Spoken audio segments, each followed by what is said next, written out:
Am I the asshole for telling a mother to put her phone away?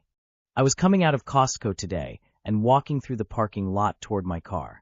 A mother and toddler got out of a car, and the mother was looking at her phone. The toddler was running ahead of her probably 25-30 feet down the parking lot aisle. She just yelled at him to slow down, but continued to stare at her phone. I stopped and watched the toddler, making sure no cars were backing out because there was no way they would see him. That's when I told her to put her phone away and pay attention to her kid. She didn't like that and told me F off. As a motorcycle rider, I am hypersensitive to people who are staring at their phone rather than paying attention to the road. There have been numerous times where cars have encroached into my lane, even though I ride a large orange motorcycle, which is far easier to see. As a result, I pay attention to all the drivers around me to see if they're looking at their phones or the road. I also grew up in the 60s and 70s where we did some crazy things as kids and still survived. But I don't think a toddler has enough sense or visibility to avoid cars backing out of busy parking lots like Costco. Absolutely not the asshole. 90% I'll leave people be when they have their noses buried in their phones. That is until someone else's safety is affected, especially if it's a child's. And truthfully, I would have probably said more than put your phone away. Not the asshole, and I am so tired of seeing people with their faces buried in their phones totally unaware of what is happening around them, including when they are driving. Not the asshole. These parents who are buried in their phones need a reality check. I see it all of the time at school pickup and drop-off. Mostly mothers on their phones while they are driving their kids, who by the way are a lot of times not buckled in. Am I the asshole for moving my roommate's dirty dishes outside her room and embarrassing her in front of her friends? I, 22F, live with my university roommate, 21F. We've been living together for about 7 months. We aren't super close, but things were fine when we first started living together. The ongoing issue has been cleanliness in our shared spaces. I'm not a clean freak, but I like the kitchen and bathroom to be usable. My roommate regularly leaves dishes in the sink for days, sometimes close to a week, and they begin to smell. Food gets left on the counter overnight, the trash overflows, and I've had to clean hair out of the shower drain multiple times because it just doesn't get done unless I do it. I've brought it up several times and have even suggested a cleaning schedule. I asked if she could at least rinse dishes and take out the trash when it's full to help me out since we're both studying and working part-time. She apologizes every time and says she'll try harder, but it goes back to the same old pattern within a few days. Last week there were dishes in the sink again for almost a week. They smelled, and I'd already cleaned up after her more than once that week because I couldn't stand it. I was frustrated and didn't want to wash them again, but I also didn't want them sitting in the kitchen. So instead of cleaning them, I stacked all of her dirty dishes and placed them on the small wooden stand outside her bedroom door. I didn't go into her room or touch anything of hers. I just moved them out of the shared space. Now comes the part one feel bad about. I didn't know she was planning to have friends over that evening, so when they arrived, the dishes were still there outside her room. She was visibly embarrassed and ended up cleaning them immediately, telling her friends she would just quickly clean up before hanging out. Later that evening she told me I humiliated her on purpose and that it was passive-aggressive and invasive. She's now telling mutual friends that I'm a nightmare roommate and says she's considering moving out because she doesn't feel comfortable living with someone who would do that. I'll admit it was petty. I was frustrated and wanted to stop cleaning up after her. But I also feel like I've tried communicating multiple times and nothing changed. I felt that nothing I was saying was getting through to her, and that I was only repeating myself without seeing any change. Of course I didn't expect it to impact how her friends saw her. It was unfortunate timing, and probably bad on my part. Am I the asshole for moving the dishes instead of just continuing to deal with the mess? Not the asshole. You didn't humiliate her, she humiliated herself. Nicer than me. When I was your age, we used to put roommates' dirty dishes in their beds. Not the asshole, she embarrassed herself. If you did nothing, was she going to blame you for the stench in the kitchen when one of her friends went to get a drink or snack from the fridge or cupboard? Edited for redundancy. Am I the asshole for not going against what my mother wanted for her 60th birthday?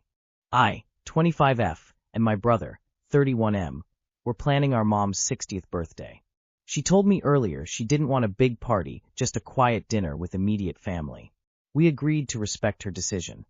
I made a reservation at her favorite restaurant and planned something small like she wanted, 2 weeks before her birthday.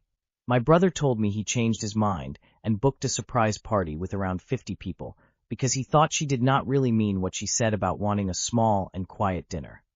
I told him I wasn't comfortable going against what she asked for, and I will go ahead with the dinner plan. He said I was being self-centered and not thinking about what she actually wanted when she clearly stated she wants something quiet.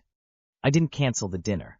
She came, seemed relaxed and happy, and later said the surprise party, which he still threw that weekend, was too overwhelming and crowded for her. Now he says I made him look bad and divided the family by not supporting the party. Am I the asshole for refusing to go along with it? The party was for him, not her. Happy birthday to your mom. Well done for following her wishes. Not the asshole. Not the asshole, you both meant well. But your brother blaming you is shitty. He should accept that the party backfired because your mom didn't want it, not because you didn't support it. Not the asshole. You did what your mom wanted and appreciated. He didn't. He was the one who made himself look bad. Am I the asshole for requesting to not let my mother-in-law near me in my wedding? I 25F, I'm getting married in 2 weeks. My fiancé 25M have been together for 4 ways and engaged for 1. My mother-in-law has recently started being weird about the wedding, as has been really difficult to deal with. My parents are paying for the wedding, except for the alcohol. After they announced my in-laws they were going to pay, they didn't need to contribute with the alcohol, and are giving us 50% of the value of an apartment for us to buy and get a mortgage on the rest. We feel really grateful and lucky to have my parents' support. On the other hand, before my parents decided to give us that, they reached out to my fiancé's parents to ask them if they were planned to help us with the wedding or with our new home, and my mother-in-law said no. After that, she started to be very difficult. I invited her to the dress shopping, and she made rude comments about my arms and how the skin in my back looked like but while I was trying my chosen wedding dress, I lost a lot of weight, and I have loose skin that I only can have removed with surgery. She then started to reach out to our vendors to ask them things about the wedding, blackmail my boyfriend to not pay for the alcohol if he did not do something that she wanted.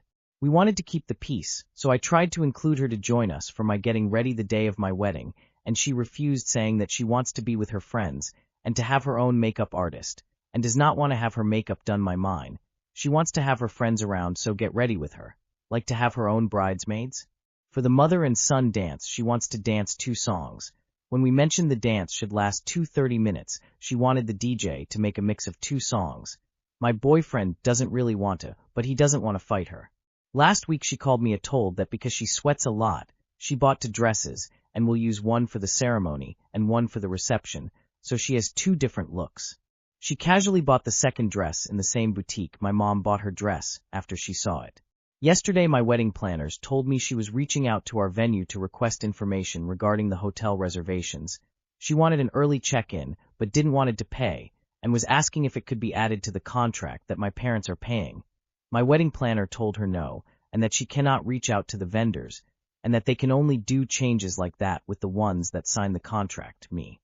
I've had enough of her behavior, and I requested my wedding planner to not let my mother-in-law near me in my wedding day. She told me she could manage, and that I will only see her at the family photos. I wanted to inform to my fiancé made decision, and he supports me, but it's afraid this will mean another fight with her mom, and that could damage their relationship. So am I the asshole for not wanting my mother-in-law near me at my wedding? For info, his older brother is golden child, and in-laws are paying for his wedding. For info, his older brother is golden child, and in-laws are paying for his wedding. Find another way to pay for the alcohol, and after she insulted your back at dress shopping, you should have started gray rocking her then. Good luck. Will you have security at your wedding? If so, I feel like you'll need to let them know to escort mother-in-law out if she changes into a white dress. Because that's totally happening. How did you find such a mama's boy? Please don't have kids.